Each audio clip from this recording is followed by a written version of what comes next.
اچھا جی، یہ کہہ رہے ہیں کہ ہم اپنی ڈاٹرز کو کیسے اس چیز پر لائیں کہ نماز پڑھیں. شروع سے نماز ان کو پڑھائیں، ہر دفعہ ان کو ریمائنڈر دیں جب نماز کا وقت ہو، اور کبھی بھی اس پہ اریٹیٹ نہ ہو یا ان کو لیکچر نہ دیں، ان کو نماز سے محبت دلوائیں.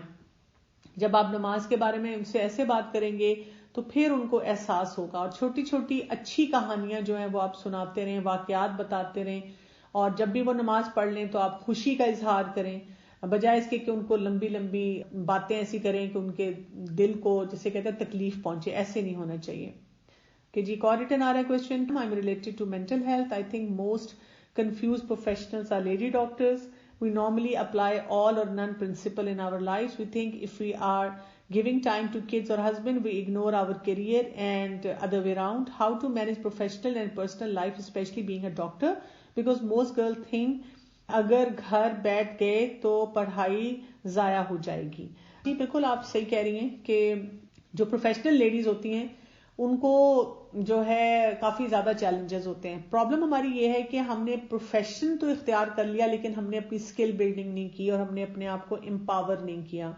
اسی وجہ سے اگر ہم کام نہیں کر رہے تب بھی ہم فرسٹریٹڈ ہیں، اگر ہم کام کر رہے ہیں تب بھی ہم فرسٹریٹڈ ہیں. تو بات یہ ہوتی ہے کہ آپ کو ہر وقت اپنے آپ کو نا گروم کرنا ہوتا ہے، اور ہمارے سیٹ اپس میں مینٹل ہیلتھ پہ کوئی خاص کام نہیں کیا جاتا. ڈاکٹر بننے کا مطلب یہ نہیں ہے کہ آپ مینٹل ہیلتھ ایکسپرٹ ہو جائیں گے. میں نے تو یہاں تک دیکھا ہے کہ سائیکائٹرسٹ اور سائیکالوجسٹ بننے کا مطلب بھی یہ نہیں ہے. میرے پاس کتنے لوگ کاؤنسلنگ کے لیے آتے ہیں جنہوں نے ماسٹرز کیا ہوا سائیکالوجی میں، اور میں سائیکالوجسٹ نہیں ہوں، لیکن وہ میرے سے کاؤنسلنگ کرواتے ہیں کیونکہ it's all about how you practise it. تو بیسیکلی آپ کو اسکل بلڈر ہونا چاہیے. آج کل کے دور میں آپ کو پتہ ہے کچھ ایکسپرٹس ہی کہتے ہیں کہ اسکول کالج میں جو پڑھائی ہوتی ہے نا وہ بھی شاید بیکار ہی ہے، کیونکہ وہ تو 1 کلک اوے ہے. ہم اپنے کمپیوٹر پہ بیٹھ کے ایک چیز لکھتے ہیں اور جو کچھ ہم اسکول کالج میں پڑھ رہے ہیں اس سے زیادہ اچھے طریقے سے انفارمیشن ہمارے سامنے آ جاتی ہے. جس چیز کی کمی ہے نا، یعنی کہ تعلیم تو بہت ہے لیکن تربیت نہیں ہے. تو تربیت جو ہے یہ گھر والوں کو بھی کرنے کی بہت زیادہ ضرورت ہے. یعنی ماں باپ بھی اسکلفل نہیں ہوتے، وہ بھی بچوں کو کچھ نہیں سکھاتے. بچے خود بھی اسکلفل نہیں ہوتے.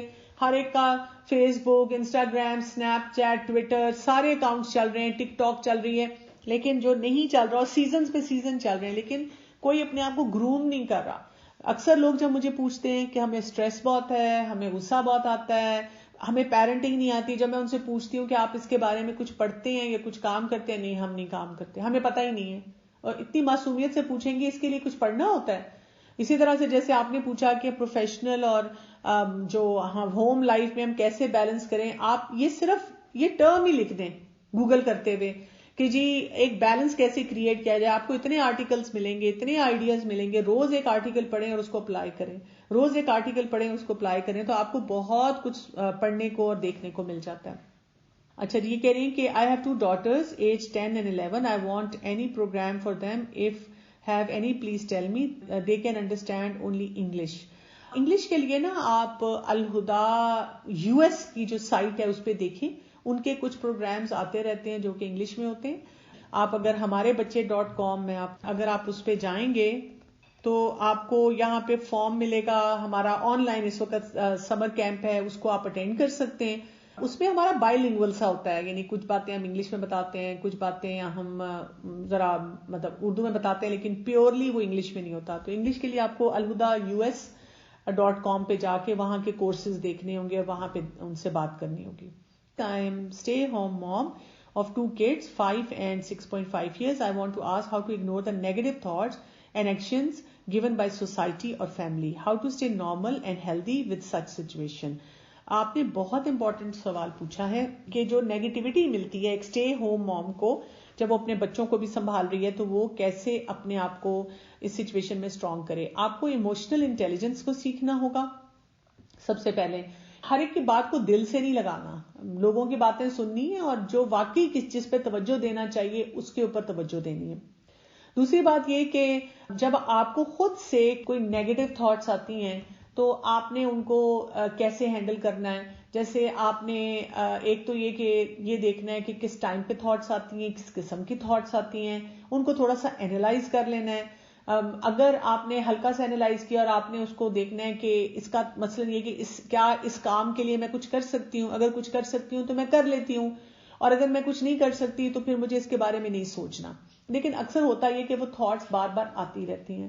تو ایسے میں ہم ان تھاٹس کو پوسٹ پون کرتے ہیں. یعنی ایک طریقہ یہ کہ آپ سارا دن بیٹھ کے نیگیٹو تھاٹس کو سوچ رہی ہیں. ایک یہ کہ آپ اپنے دماغ سے باتیں خود ہی کرتی ہیں اور آپ کہتی ہیں کہ یہ تھاٹ جو ہے نا مجھے بہت بادر کر رہی ہے. تو میں ایسے کرتی ہوں کہ میں اس کو اپوائنٹمنٹ دے دیتی ہوں کہ کل صبح کو 12 بجے میں اس کے بارے میں سوچوں گی اور ابھی میں نے جو کرنے والے کام ہیں نا ان کی طرف توجہ دوں. تو جب آپ ایسے کرتے ہیں تو یہ تھاٹس آہستہ آہستہ کم ہونی شروع ہو جاتی ہیں. اسی طرح نیگیٹو لوگوں کے ساتھ کم رہنا چاہیے. پازیٹیوٹی اپنے اندر کہیں نہ کہیں سے جو ہے نا اپنے آپ کو ریچارج کرنا چاہیے کہ ہم پازیٹیو ہو سکیں. ڈاکٹر کنول میرے 2 کوشچن ہیں. ایک تو یہ کہ 15 ایئرس کے جو بوائز ہیں ان کو کیسے کنٹرول میں کرنا ہے, کیونکہ یہ تو اب ہمارے کنٹرول سے باہر جانے والی اس میں ہے. حالانکہ پیرنٹنگ پہ میں پڑھتی بھی ہوں لیکن بس 1-2 دن کے بعد وہ پھر سے مطلب ہم ہائپر ہو جاتے ہیں, پھر وہیں آ جاتے ہیں, دوبارہ کھڑے ہو جاتے ہیں. اور کچھ یہ جو جنک فوڈ ہے اس سے کیسے اوائڈ کیا جا سکتا ہے؟ بات یہ ہے کہ جب بچے ٹین ایج میں آ جاتے ہیں نا تو تب آپ کو ریلیشن شپ بلڈنگ کے ساتھ ان کو لے کر چلنا ہوتا ہے. اگر آپ اس ٹائم پہ اپنی ریلیشن شپ بلڈنگ اور اس کو ہم کہتے ہیں پیرنٹل رٹ کو اسٹیبلش نہیں کریں گے کہ بچوں کو یہ سمجھ آئے کہ آپ پیرنٹ ہیں اور وہ بچے ہی ہیں. جو سب سے زیادہ ہم نقصان دیتے ہیں, جو آپ نے خود بھی کہا کہ ہم ہائپر ہو جاتے ہیں اور ہم غصے میں آ جاتے ہیں, تو آپ نے نا اپنا اسٹیمنا بلڈ کرنا ہوتا ہے. اسٹیمنا بلڈ کرنے کے لیے یہ ہوتا ہے کہ جو چیلنج نظر آتا ہے نا اس کو انڈرسٹینڈ کریں اور اس کو انڈرسٹینڈ کر کے اس کے مطابق فیصلہ کریں. اس میں ایک کام آپ کو یہ کرنا ہوتا ہے کہ اپنے بچے کو اور اس کے مسئلے کو سیپریٹ کرنا ہوتا ہے. آپ یہ نہ سوچا کریں کہ میرا بچہ برا ہے, کیونکہ بچے برے نہیں ہوتے ہیں, لیکن اس وقت جب وہ جوانی کی طرف جا رہے ہوتے ہیں تو ان کی باڈی میں جو ہارمونس اور کیمیکلز کریٹ ہو رہے ہوتے ہیں نا وہ ان سے غلط کام کروا رہے ہوتے ہیں, بدتمیزی کروا رہے ہوتے ہیں, ایکسپیریمنٹیشن کروا رہے ہوتے ہیں, رسکی بیہیویئرز کروا رہے ہوتے ہیں. تو ہم اس کو سیپریٹ نہیں کرتے, ہم اپنے بچے کی جان کے پیچھے پڑ جاتے ہیں. تو ہمیں یہ انڈرسٹینڈ کر کے بچے کو سمجھانا ہے, بچے کو سمجھنا ہے. تو آپ جو بھی چیز آپ کو بادر کرتی ہے اس کے بارے میں ڈیلی 2-3 آرٹیکلز پڑھا کریں, ڈیلی کی روٹین رکھیں اور پھر دیکھا کریں کہ اس میں کیا ٹپس ہیں کہ کس طریقے سے آپ اپنے بچے کو ہینڈل کریں. اور یہ بھی دیکھا کریں کہ جو بھی ٹپس ہیں ان میں کون سے پیرنٹل سکلز ہیں جو کہ آپ کے اندر ہونے چاہیے. جنک فوڈ کی جہاں تک آپ نے بات کی, یہ واقعی ایک بہت بڑا چیلنج ہے اور آپ کے لیے ایک بہت بڑا محاذ ہوتا ہے. تو اس کے لیے سمپل سا فارمولا ہے کہ ایک طریقہ بنا لیں کہ مثلاً ایک ویکینڈ پہ آپ کو ملے گا یا کبھی کبھار درمیان میں آپ کوئی چیز کھائیں گے. ہر وقت آپ آرڈر نہیں کر سکتے, اور جب وہ کھائیں, جیسے میرے بچوں نے آج فرائیڈے کا دن رکھا ہوتا ہے, یہ دوپہر کو کچھ کھانا منگوا لیتے ہیں, تو اس دن میں ان کو نا پھر کچھ باتیں نہیں سناتی, کیونکہ مائیں کیا کرتی ہیں کہ پہلے باتیں سناتی رہتی ہیں, پھر منگوا دیتی ہیں, پھر وہ کھاتے کھاتے بھی ان کو باتیں سناتی رہتی ہیں. تو بچوں کا مزہ ہم خراب کر دیتے ہیں. تو میں ان کو کہتی ہوں کہ ٹھیک ہے, 1 دن یا 2 دن آپ نے جو رکھنے ہیں رکھ لو اور اس ٹائم پہ آپ کھا لو اور آئی لیٹ دیم انجوائے. اور اگر وہ مجھے بھی کوئی بائٹ آفر کرتے ہیں تو میں آرام سے لے لیتی ہوں, بیکاز ساری دنیا روز کھا رہی ہے, تو چلو میرے بچوں نے اگر 1 دفعہ کھا لیا ہے تو اٹس اوکے, اور کبھی کبھار 2 یا 3 دفعہ کھا لیا اٹس اوکے. ہاں 3 دفعہ سے زیادہ بڑھ گیا ہے تو پھر میں تھوڑا سا ان کو کہتی ہوں بیٹا آج کل آپ لوگوں کا جنک زیادہ ہو رہا ہے. دوسرا یہ کہ بچوں کو کچھ ہیلدی ایکٹیویٹیز کرائیں, جیسے واک کرنے سے ایکسپرٹس کہتے ہیں کہ آپ کے ٹیسٹ بڈز چینج ہونا شروع ہو جاتے ہیں اور آٹومیٹکلی آپ ہیلدی ایٹنگ کی طرف جاتے ہیں. اسی طرح سے ان کو بیلنس ڈائٹ کا کانسیپٹ دینا, اچھی چیزیں کھانے کا کانسیپٹ دینا. میں بہت سی مدرز کو جانتی ہوں کیونکہ میرے پاس جو پیشنٹس آتے ہیں وہ مجھے بتاتے ہیں کہ مدرز ہماری 2 منٹس نوڈل ہمیں لے دیتی ہیں, کیونکہ مائیں بھی اس وقت گھبراتی ہوں, کہتی ہیں کون بنائے گا اور اتنی دیر کچن میں لگائے گا. بچوں کو کہتی ہیں جاؤ جاؤ تم لوگ خود ہی آرڈر کر دو. تو یہ بھی کلچرز ہیں جو کہ جس کی وجہ سے ہمارے بچے بھی متاثر ہوتے ہیں اور اس کی وجہ سے جو ہے ان کو مسئلہ ہوتا ہے. تو یہی چیز ہے, پڑھتے رہیں, جنک فوڈ کے بارے میں پڑھا کریں, آرٹیکلز پڑھا کریں, ان کے ساتھ بیٹھ کے کنسرن شو کیا کریں, ان کو اسٹڈیز بتایا کریں, ان کو آلٹرنیٹیوز دیا کریں, تو اس سے بھی فرق پڑنا شروع ہو جاتا ہے. اریٹیٹ نہیں ہونا, اریٹیٹ ہونے سے مسئلے خراب ہوتے ہیں. چلیے یہ سوال ہے کہ مائی 11 year daughter asked that scarf looked nice only on fair color. ان سے کہیں کہ اسکارف جو ہے نا فیئر کلر یا ڈارک کلر کے لیے نہیں ہے, اسکارف جو ہے وہ ٹو ہائڈ دا بیوٹی. اور اگر اللہ تعالیٰ سمجھتے کہ صرف فیئر کلر والوں کو جو ہے اپنی بیوٹی چھپانی ہے تو پھر ہمیں کیٹیگرائز کر دیا جاتا کہ جو خوبصورت لوگ ہیں صرف وہ اسکارف پہنے, لیکن اللہ تعالیٰ نے ہمارے لیے کوئی کیٹیگرائزیشن نہیں رکھی. تو اس لیے ہم نے جو پہننا ہے اس کے پرپز کے ساتھ پہننا ہے. آپ کا بچہ مانے گا نہیں, لیکن آپ نے اس کو یہی چیز بتانی ہے. دوسری اس سے زیادہ امپورٹنٹ بات یہ ہے کہ اگر آپ کی 11 سال کی بیٹی آپ سے یہ سوال کر رہی ہے, دیٹ مینز اس کے کوئی سیلف اسٹیم کے چیلنجز آ رہے ہیں جس میں وہ کمپلیکس میں جا رہی ہے کہ میرا فیئر کلر نہیں ہے شاید. تو آپ سیلف اسٹیم کے بارے میں بہت پڑھیں اور اس کی سیلف اسٹیم کو بلڈ کرنے کی کوشش کریں. ہاں جی, اگلا سوال ہے کہ جوائنٹ فیملی سسٹم میں بوائز اینڈ گرلز کی لمٹس کیسے سکھائیں, دے آر گروئنگ اپ. جی بالکل, آپ شروع سے بتائیں, آپ ان کو بتائیں کہ بوائز, اگر تو آپ کی پوری فیملی ایسی ہے کہ تھوڑی سی سمجھ رکھتی ہے, پھر تو آپ بڑے مل کے آپس میں بات کر سکتے ہیں اور آپ پھر بچوں کو بتا سکتے ہیں کہ بیٹا ہم یہ یعنی ہماری لمٹس ہیں ایز پیرنٹس, اور یہاں تک آپ لوگ بیٹھیں گے, اٹھیں گے یا آپس میں انٹریکٹ کریں گے. اور اگر آپ کو لگتا ہے کہ آپ کو تو سمجھ ہے لیکن آپ کے جو اور گھر میں فیملی ممبرز ہیں ان کو اتنی سمجھ نہیں ہے, تو پھر آپ کو اپنے بچوں پہ زیادہ ورک کرنا ہوگا اور اپنے بچوں کو یہ سینس ڈیولپ کروانی ہوگی کہ, اور ان کو ایسے اپرچونٹیز منیمائز کرنے ہوں گے جس میں لڑکے لڑکیاں ایک دوسرے کے اندر گھس کے بیٹھ رہے ہیں. کہ اپنے چھوٹے بچوں سے کیسے ہم اپنی بات منوائیں اور جوائنٹ فیملی میں پردہ کیسے کریں. چھوٹے بچوں سے جیسے بڑے بچوں سے, ہر ایک سے بات منوانے کا ایک ہی طریقہ ہوتا ہے, پرنسپل ایک ہی ہوتے ہیں, ڈیپینڈ کرتا ہے کہ کون سی بات آپ نے منوانی ہے. میں نے آپ کو بتایا نا کہ سب سے بڑا مسئلہ یہ ہم خود امپاورڈ نہیں ہوتے ہیں, ہم اریٹیٹڈ ہوتے ہیں. اریٹیٹڈ ہونے کی وجہ سے ہم ہر مسئلے کو گڑبڑ کر دیتے ہیں. اگر آپ ٹھنڈے آرام سے بیٹھ کے بات کریں اور اپنی بات پہ اڑے رہیں اور لاجیکل بات کر رہے ہوں تو آپ آسانی سے کر سکتے ہیں. اسی طرح جوائنٹ فیملی سسٹم میں پردہ کیسے کریں, آپ ریسپیکٹیبل لباس پہنیں. اور پردہ جو ہے وہ صرف ایک برقعے کا نام تو نہیں ہے نا, ایک حجاب تو نہیں ہے. پردہ آپ کی نظر کا بھی ہے, پردہ آپ کی گفتگو کا بھی ہے. تو there are lot of smart ways. میری اپنی بہویں ہیں, ٹھیک ہے, میرے اپنے گھر میں الحمدللہ میں نے سسٹم رکھا ہے کہ جس میں ان کو پردے کے لیے آسانی ہے. لیکن جب وہ میری باقی فیملی سے ملتے ہیں تو وہاں تو کوئی پردے کا کانسیپٹ نہیں ہو, تو مرد عورتیں اکٹھے بیٹھ کے کھا پی رہے ہیں اور مل رہے ہیں. تو میری بہویں وہاں جاتی ہیں اور جب وہ وہاں جاتی ہیں تو ان کو پتہ ہے انہوں نے کیسے کیری کرنا ہے. وہ آرام سے کیری کرتی ہیں لیکن ریسپیکٹفل رہتی ہیں. ہمارے لوگ کیا کرتے ہیں کہ پھر پھوں کرتے رہتے ہیں اور ایسے دیکھتے ہیں اپنے سسرال والوں کو کہ جیسے ان سے بڑا گناہ گار کوئی نہیں ہے. تو ایسے نہیں کرنا ہوتا. کسی نے سلام کیا, کسی کو کوئی چیز پکڑا دی, ایک ریسپیکٹفل طریقے سے آپ درمیان میں سے گزر گئے تو کسی کو کہنے کا موقع نہیں ملتا. تو اس طریقے سے کرنا ہوتا ہے کہ فیملی ڈیوائیڈ نہ ہو اور ان کو یہ بھی سمجھ آ جائے کہ آپ کی اپنی باؤنڈری کہاں پر ہے. How do I manage a negative life partner, I have been married for 33 years. اگر آپ 33 years سے اس میرج میں اور آپ کا لائف پارٹنر بہت نیگیٹو ہے تو آپ کسی سے کاؤنسلنگ کروا لیں, اپنی کروائیں. اکثر ہم کہتے ہیں نا کہ وہ تو میرے ہسبینڈ کو ضرورت ہے لیکن وہ تو کاؤنسلنگ نہیں کروائیں گے, لیکن افیکٹ آپ کے اوپر آ رہا ہے. تو آپ کسی کاؤنسلر کے پاس جائیں, سیشنز لیں, وہاں سے طریقے سیکھیں آہستہ آہستہ کہ کیسے آپ اس چیز کو ڈیل کر سکتی ہیں. میرا تو بلکہ خیال تھا کہ آپ کو بہت پہلے یہ کر لینا چاہیے تھا, وہ آپ کے لیے بہت آسان ہو جاتا. I had joined Al-Huda but now I am not allowed to go anymore. کوئی بات نہیں, آپ آن لائن کلاسز کر لیں.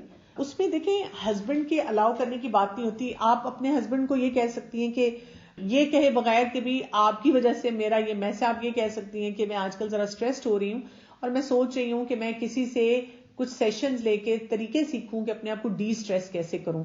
ایکچولی ہم لوگ جو الفاظ کا چناؤ کرتے ہیں نا اس سے بہت فرق پڑتا ہے. ہم اکثر اوقات یہ کہتے ہیں کہ تم نے مجھے میرا دماغ خراب کر دیا اور آپ کی وجہ سے میں بہت پریشان ہوں اور میں چاہ رہی ہوں میں دیکھوں کہ میں آپ کو کیسے ہینڈل کروں, یا کوئی نہ کوئی ایسا انڈیکیشن دے دیتے ہیں.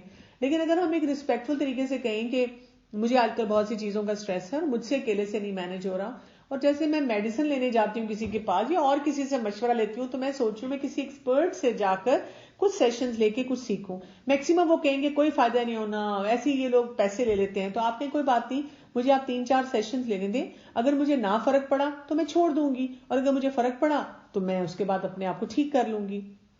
اس طریقے سے ایک سینسیبل اپروچ کے ساتھ بات کریں تو انشاءاللہ مجھے امید ہے کہ اس سے فرق پڑے گا. اور اگر آپ کو لگتا ہے کہ پھر بھی نہیں تو آپ ویسے آن لائن بہت سے آرٹیکلز پڑھ کے یا دیکھ کے لوگوں کی ٹاک سن کے اس پہ جو کر سکتے ہیں.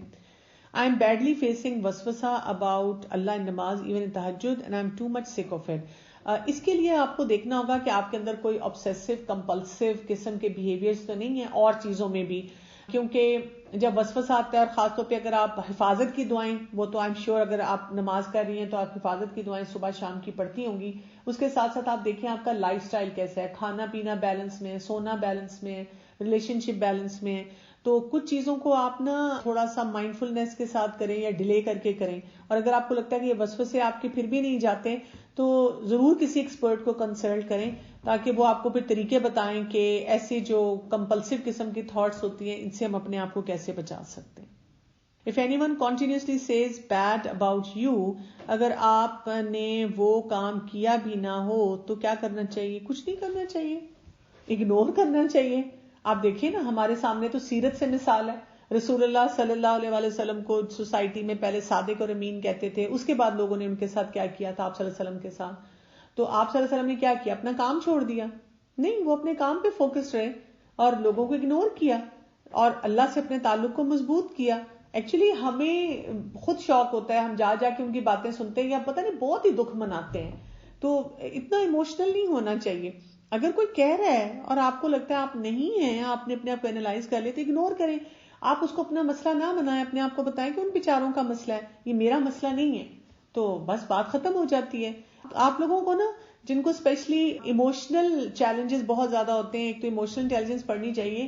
آپ لوگوں کو نا بخاری شریف پڑھنی چاہیے، کیونکہ بخاری کو جب آپ پڑھتے ہیں نا تو آپ حدیث پڑھیں، جب وہاں پہ کانفلکٹس بھی نظر آتے ہیں، مسئلے مسائل بھی نظر آتے ہیں، لیکن وہ لوگ اتنا میٹر آف فیکٹ اپنے مسئلے مسائل کو حل کر لیتے ہیں جن کو ہم نے پہاڑ بنایا ہوا ہوتا ہے. اور دوسرا یہ کہ پلیز یہ بہت سی فلمیں اور ڈرامے دیکھنا چھوڑ دیں، کیونکہ ان میں آپ کو کوئی سکل نہیں سکھایا جاتا. اس میں صرف آپ کو فرسٹریشن دی جاتی ہے اور آپ کی ایموشنالٹی کو بڑھایا جاتا ہے. اور ہم بھی وہی چیزیں دیکھ کر اپنی زندگی میں نا ویسی پریکٹسز کرنا شروع کر دیتے ہیں. ہمیں بھی لگتا ہے میں کسی کو کچھ نہیں کہہ سکتی، ہمیں بھی لگتا ہے ہمیں ہر بات کو بڑا دکھ منانا چاہیے، بڑا محسوس کرنا چاہیے. تو یہ صرف ایموشنل ایلیمنٹس ہیں، ان کو اپنے دل سے نہیں لگانا چاہیے. ہمیں اپنے آپ کو اسٹرانگ بنا لینا چاہیے. کہ being mother, how can I undo my harsh behavior with my kids? Should I apologize or let it go? اگر آپ نے بہت زیادہ ہارش بیہیویئر رکھا ہے تو آپ کو ڈیفینیٹلی اپولوجائز کر لینا چاہیے. مجھے جب غصہ آتا ہے اور میں اپنے بچوں کو کچھ کہہ دیتی ہوں تو میں بعد میں کہہ دیتی ہوں کہ آئی ایم سوری اگر میں نے ایسے کیا ہے، اور پھر میں بتاتی ہوں کہ کیوں میں فرسٹریٹ ہو گئی تھی، کیوں مجھے اس بات پہ غصہ آیا تھا. یعنی اپنی ٹرو فیلنگز جو ہے بچوں کو بتا دینی چاہیے. اس کے بعد اپنے بیہیویئر کو بھی ٹھیک کرنا چاہیے. ان کو بتانا چاہیے کہ I am working on my self and I need help. اور اس میں مجھے آپ کی طرف سے بھی ہیلپ چاہیے کہ اگر میں کچھ چیزوں کو ریزالو کرنے کی کوشش کر رہی ہوں تو میں چاہتی ہوں کہ آپ بھی میرے سامنے بار بار وہ مسئلے نہ لائیں جس کی وجہ سے میرا یہ ہارش بیہیویئر ہوتا ہے. مجھے میرے چیلنجز کو ڈیل کرنے میں مجھے بھی ہیلپ کریں. تو اس سے آپ ٹیم ورک بنتا ہے. ہم کیونکہ ایکسپریس نہیں کرتے، ماؤں کو اپنے آپ کو ایکسپریسو بنانا چاہیے کہ اپنے بچوں کو بتائیں، سمجھائیں، تاکہ وہ ماں کو ہیومن سمجھیں. وہ سمجھتے ہیں کہ ماں کوئی سپر نیچرل چیز ہے اور بس وہ ہر وقت ہماری خدمت کے لیے حاضر ہے اور ہم اس کو جو مرضی سنائیں اور بلڈوز کر کے چلے جائیں. مائیں اس وجہ سے بہت زیادہ ہرٹ ہوتی ہیں اور بہت زیادہ سفر بھی کرتی ہیں. تھوڑا سا ان کو بتا دینا چاہیے، اس سے آپ دیکھیں گے انشاءاللہ آسانی ہو جاتی ہے. کڈس کو بار بار ایک ہی بات سمجھانا پڑتی ہے جس سے مدر فرسٹریٹ ہو جاتی ہے. کیسے اوائڈ کریں؟ ماں کو فرسٹریٹ نہیں ہونا چاہیے. ماں کا کام ہی ہے. میں اکثر مدرز مجھے یہ پوچھتی ہیں کہ میں کیا کروں، اتنی دفعہ سمجھانا پڑتا ہے. تو میں کہتی ہوں اچھا چلیں فرض کریں تھوڑی دیر کے لیے کہ آپ نے نہیں سمجھانا تو کیا کرنا ہے اس کے علاوہ؟ آپ نے کوئی اور کام ہے؟ نہیں بھائی، مدرہڈ کا کام ہی ہے کہ آپ نے بار بار بچوں کو کہنا تو خوشی خوشی کہتی رہیں. میں بچپن سے وہ سرف کا، روح افزا کا، ڈٹرجنٹ کا، آئس کریم کا اشتہار دیکھ رہی ہوں. شکلیں بدل گئی ہیں لیکن خوشیاں وہ ایسے ہی منا رہے ہیں اور بار بار ہمیں ڈکٹیٹ کر رہے ہیں کہ میری پروڈکٹ خریدو. تو ہم کیوں اتنی جلدی تنگ ہو جاتے ہیں اپنے بچوں سے؟ خوشی خوشی بچوں کو سمجھاتے رہا کریں اور کہیں اللہ کا شکر ہے کہ میں ہوں تمہاری زندگی میں سمجھانے کے لیے. وہ تو خوش قسمت بچے ہیں نا کہ ان کے ماں باپ موجود ہیں جو ان کو سمجھا رہے ہیں. اس پرسپیکٹو سے دیکھیں. If someone's husband has filed for divorce, how should she behave with her husband? ہمیں تو دیکھیں یہ پتا ہے، جو قرآن سے پتا چلتا ہے کہ اگر ہسبینڈ نے ایک طلاق دی ہے جو کہ طلاق رجعی ہے جس میں رجوع کیا جا سکتا ہے، تو اس بیوی کو اپنے ہسبینڈ سے بہت اچھا سلوک کرنا چاہیے، بہت اس کے لیے تیار ہونا چاہیے تاکہ ریکنسائل ہو جائے. اس کو انا کا مسئلہ نہیں بنانا چاہیے. ایون گھر والوں کو کہا گیا کہ اس کو انا کا مسئلہ نہیں بنانا چاہیے. کوشش کرنی چاہیے کہ وہ آپس میں ان کی صلح صفائی ہو جائے. اگر وہ فرض کریں کہ طلاق بائنہ ہے کہ اب وہ طلاق ہو چکی ہے تو اٹس اوکے، بس چھوڑ دیں اس کو، موو آن. پھر اللہ تعالیٰ نے آپ کو اجازت دی ہے، آپ وہاں سے نکل آئیں. اور اگر آپ کو لگتا ہے کہ بہت زیادہ ٹراما ہوا ہے، بہت زیادہ سفرنگ ہوئی ہے، تو تھوڑی سے سیشنز لیں، کسی سے کاؤنسلنگ کروائیں تاکہ you get back in the form. ظاہر انسان دکھ میں جاتا ہے نا، پریشانی ہوتی ہے، کوئی چھوٹی بات نہیں ہوتی ہے، آپ کی پوری زندگی متاثر ہوتی ہے اس سے. تو پھر کاؤنسلنگ کر کے اپنی سیلف اسٹیم، اپنی سیلف ورتھ، اپنے لاس کو اسے ڈیل کرنا سیکھنا چاہیے تاکہ ہم آگے موو کر سکیں. چھوٹی عمر میں کسی کی زبردستی شادی کروائی گئی ہو تو وہ ویلڈ ہوگی؟ جی آپ کسی اسکالر سے پوچھ لیں. اسلام میں تو کوئی ایسی لمیٹیشن نہیں ہے. چھوٹی عمر میں ایکچولی ہم نے بنا دیا نا اس کو کہ چھوٹی عمر میں، نہیں تو عائشہ رضی اللہ عنہا کے بارے میں پڑھیں تو وہ تو گڑیوں سے کھیلتے کھیلتے ان کی شادی بھی ہو گئی، اس کے بعد رخصتی بھی آرام سے ہو گئی. یہ تو ہمارے ٹائم کا مسئلہ، یعنی آج کل ہم کلاس 3 اور 4 کے بچے کو افیئر تو چلانے دیتے ہیں، ویلنٹائنز ڈے تو منانے دیتے ہیں، فلمیں تو دیکھنے دیتے ہیں اور عجیب و غریب حرکتیں کرنے دیتے ہیں، لیکن جہاں شادی کی بات ہو تو وہ ہمیں آج کل 20 سال کی لڑکی بھی بہت چھوٹی لگتی ہے. 18 سال اور 16 سال پہ تو ہمیں ظلم لگتا ہے، حالانکہ 16 سال کے بچے آپ ذرا ان کا سوشل میڈیا کھول کے دیکھیں کہ ان کی کیسی گفتگو ہے، کیسی ڈریسنگ ہے اور کیا کیا کام کر رہے ہیں. How can I help my kids in expressing their feelings if they find it difficult? Depend کرتا ہے ان کی ایج کیا ہے. ان کو فیلنگ کارڈز دے سکتے ہیں، ان کو فیلنگ سینٹینسز دے سکتے ہیں، فیلنگ ورڈ سکھا سکتے ہیں. اور وہی بات ہے کہ اگر آپ کو خود سکھانے میں مشکل ہو رہی ہے تو کسی ایکسپرٹ سے پوچھ سکتے ہیں. میں نے اس پہ پوری سیریز کی ہوئی ہے، emotional intelligence in class room کے نام سے. یوٹیوب پہ آپ جائیں، میرا نام لکھیں تو آپ کو، اور وہاں پہ یہی ہے 7-8 ایئرز اولڈ بچے کو آپ فیلنگ کارڈ گوگل کریں، آپ کو ملے گا، اور آپ اس سے جب وہ روتا ہوا ہے تو آپ اس سے پوچھیں کہ are you feeling angry, are you feeling upset, are you feeling like this. پھر اس کے ساتھ بیٹھ کے پڑھیں کہ اچھا اگر ہمیں اس طرح کا ایموشن اور اس کی وجہ سے ہمیں یہ فیلنگ آ رہی ہو تو پھر ہمیں کیا کرنا ہوتا ہے. تو ڈفرینٹ وہ جو پھر فیلنگز ہوتی ہیں نا ان کو آپ ایڈریس کرنا شروع کر دیتے ہیں کہ کس طرح سے ہمیں بہیو کرنا چاہیے. اپنی پاسٹ کی ہارش لائف کو ڈریم میں بار بار دیکھتے ہوں، میں دیکھنا نہیں چاہتی بٹ سکسیس نہیں ہو رہی. اس کا مطلب ہے کہ کچھ چیزیں جو ہے نا آپ نے ان کو ان ریزالوڈ چھوڑا ہوا ہے اپنی زندگی میں نا، تو وہ آپ کو بادر کر رہی ہیں، تو ریزالو کریں. اگر آپ خود نہیں کر پا رہے ہیں تو پھر کسی ایکسپرٹ کے پاس جائیں، کیونکہ کئی چیزیں آپ خود سے نہیں کر سکیں گے. اس کے لیے کوگنیٹو بیہیویئر تھراپی کئی دفعہ چاہیے ہوتی ہے، یا تھراپیز کے ذریعے آپ کو سکھایا جاتا ہے کہ آپ کیسے اپنے آپ کو ان چیزوں میں سے نکالیں نا. جیسے دیکھیں نا اگر آپ کو ہلکا پھلکا ٹیمپریچر ہے تو آپ خود بھی میڈیسن کھا لیتے ہیں، لیکن جب آپ کو لگتا ہے زیادہ مسئلہ ہے تو پھر ڈیفینیٹلی آپ ڈاکٹر کے پاس جاتے ہیں. لیکن مینٹل ہیلتھ کے جو چیلنجز ہوتے ہیں ہم اس کے لیے سمجھتے ہیں کہ ہم ہی ایکسپرٹ ہیں کہ ہم خود سے سارا کام کر لیں، اور ہمیں لگتا ہے کہ کسی کے پاس جا کر اس سے کوئی تھراپی کروانا یا اس سے کوئی چیز سیکھنا جو ہے یہ ایسے ہوگا جیسے پتہ نہیں شاید میں پاگل ہوں. تو بالکل ایسے نہ کریں، آپ جائیں اور وہی بات ہے کہ جو جو چیزیں آپ کو لگتا ہے کہ سیکھنے کی ضرورت ہے آپ سیکھیں، اپنے آپ کو ہیلدی فریم آف مائنڈ میں لے کر آئیں. پروفیشنل وومن کے ہونے کے ساتھ ساتھ تو ٹائم نکالنا کافی ڈیفیکلٹ ہوتا ہے، لیکن آپ نے ہمارے لیے اسپیشلی ٹائم نکالا، ایک فروٹفل سیشن کنڈکٹ کیا. ہم نے بہت کچھ ہم نے آپ سے سیکھا، اور اللہ ہمیں پہ عمل کرنے کی توفیق عطا کرے، اور اللہ آپ پہ بھی بہت رحمت کرے. تھینک یو سو مچ. سبحانک اللہم و بحمدک، اشہد ان لا الہ الا انت، استغفرک و اتوب الیک. السلام علیکم و رحمۃ اللہ وبرکاتہ.